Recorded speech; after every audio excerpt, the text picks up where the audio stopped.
everybody, and welcome back to Tenza Motorsports. And I've got here with me my very dirty 330 Ci race car. This car just came back from the exhaust shop. Now, why did it go to a shop? Believe me, I did not want to take it to a shop. This is not the only vehicle that's gone to a shop. We finally took the Porsche somewhere to get diagnosed, and that was difficult for me to do too. And I don't want to be like super fussy. Like, I'll take my other vehicles in, but when it comes to things like this, I want to work on it. I don't even let the alignment shops take the cars.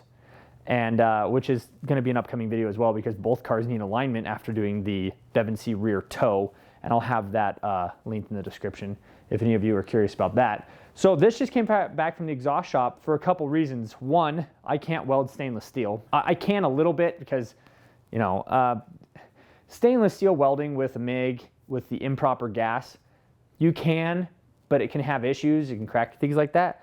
Well, you know, when you're doing stuff like I'm going to be putting on my exhaust tip today, I'm not super worried about it. What's it going to do? Man, I lose the entire exhaust tip. I seriously doubt that the entire weld would crack 360. On top of not being able to really legitimately weld stainless steel, I also don't have a pipe bender, and that played a huge role into why this car had to go to a shop. And I want this to be like, you know, my final exhaust setup. If this car ever goes turbo, the exhaust that's on it right now, we can use that. So that's nice to know. This car now has a single middle exit exhaust, and we'll see what that looks like in just a moment. In today's video, I'm going to be putting on the exhaust tip. They left the pipe long enough that if I wanted to drive around like this, I can. The exhaust pipe needs to be cut down, and then I'll weld on my tips, make sure that they're the right distance out the back, and then we are getting ready for a diffuser. I know I've said this for a long time, but we are getting ready for a diffuser. That's one of the reasons why I did this exhaust. So let's go over the exhaust real quick. So headers, you got dual headers out the engine, and it Ys into a 3-inch, and it goes single 3-inch out the back. If we ever do a turbo, I can take that 3-inch and then we'd just change everything forward to that. On my wife's race car, we're gonna be doing a very similar exhaust, but hers is actually gonna be going side exit. We do have the muffler here for that. So this is a Flash Shark. This is the same company that did the headers for the Porsche. We were really happy with those. They reached back out to us, is there anything else that you guys wanna try out? And so we're gonna be doing this muffler on her car in the future. Let's go around to the back of the car. I'll show you what it looks like. And I know that I've talked about it before, so many of you may know actually what's going on. I'm gonna show you the plan for the diffuser and then what we'll be doing today. Now, the diffuser will actually be this entire section right here. So this is actually like a faux fuser. It's meant to kind of look like a diffuser. Well, that's what's gonna be removed. So you can see here, the middle of this has been removed. The rest of this will be removed. They just hacked the middle of it out. I told them to just take off enough that you can do the exhaust. And then the diffuser will come, it'll be kind of flat here, it'll come up, be flat across the top, and then same thing on the other side. I will have to move my battery tray, but that's just something that we will do when we get there. So today I'm gonna have to cut that exhaust back. We'll put those dual tips on, I'll show you what those are gonna look like. Obviously I can't leave the exhaust tips like this, so we're gonna be cutting that back, and then they will actually be hanging out quite a bit. So I'm thinking more like something like this. And the reason for that is because the diffuser is going to stick out probably about this far. And so I don't want my diffuser past the exhaust tips, because I don't want my exhaust tips getting the diffuser hot. This will be sticking out quite a ways. So hopefully it doesn't look too goofy until the diffuser's there, but trust the process, I guess. All right, here we are underneath the car. And I'm not a big fan of the hangers, but they're fine for right now. I'm assuming they're probably gonna have to be adjusted at some point. There is the 3-inch exhaust. I had them come up here after the diff, just to get me as much room as possible. And there is my MagnaFlow muffler. We'll be removing this. Oh, looks like it's already kind of coming off. So it doesn't look like it's super difficult to remove. And we'll cut this. So I'm just gonna measure how far back the tip needs to be. We'll get this cut, and then I will pull these exhaust hangers down, bring the whole thing down, and then that way I'll be able to weld on the top of the pipe.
All right, trust the process. Trust the process. This is what I've been telling myself all night long. It looks absolutely ridiculous, but I'm really excited to get a diffuser put on here.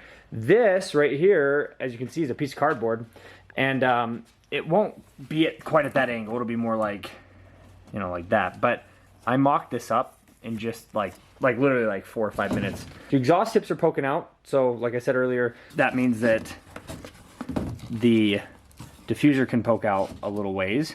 It keeps wanting to fall back behind there, but it'll look something like that, and then this will have a plate here, and then maybe one along the top just as like a, I don't know. I'm not sure what exactly is going on with it yet. I will probably get a mock-up made so that when I go to cut it out of the real material, which will be Alumilite, I think the best way to do this is to do an Alumilite underbody, and then to do the strakes in carbon fiber. And the reason for that is if hit a gutter, manhole, something like that, if you hit Alumilite, if I made the strakes out of Alumilite, they'll just bend and crumple. If you hit it out of carbon fiber, it's going to be a little bit more reluctant to break. It'll scratch, it'll just kind of like shave off the ends, and that's something I could probably service, versus an Alumilite one would just crunch and then you're done.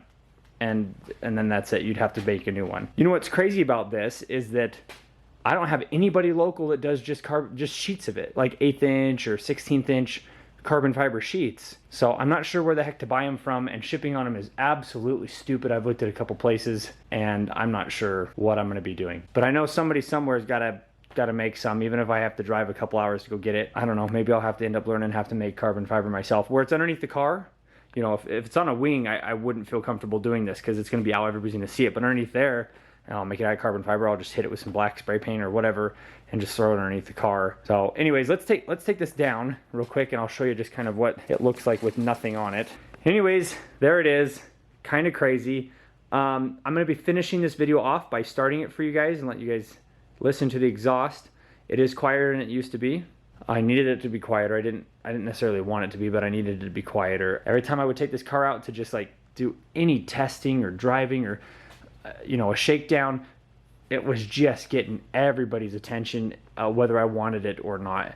And so I ended up having to do something different. Let me know what you guys think in the comments.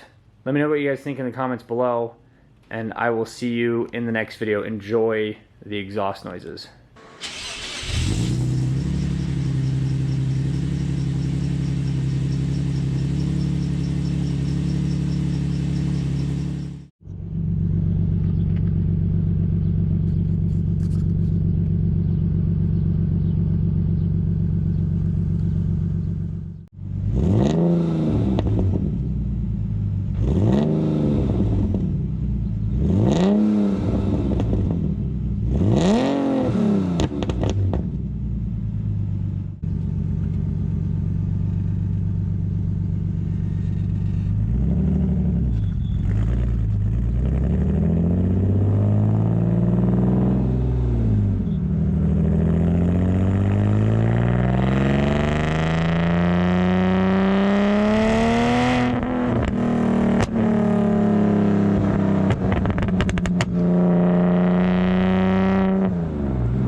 Bam!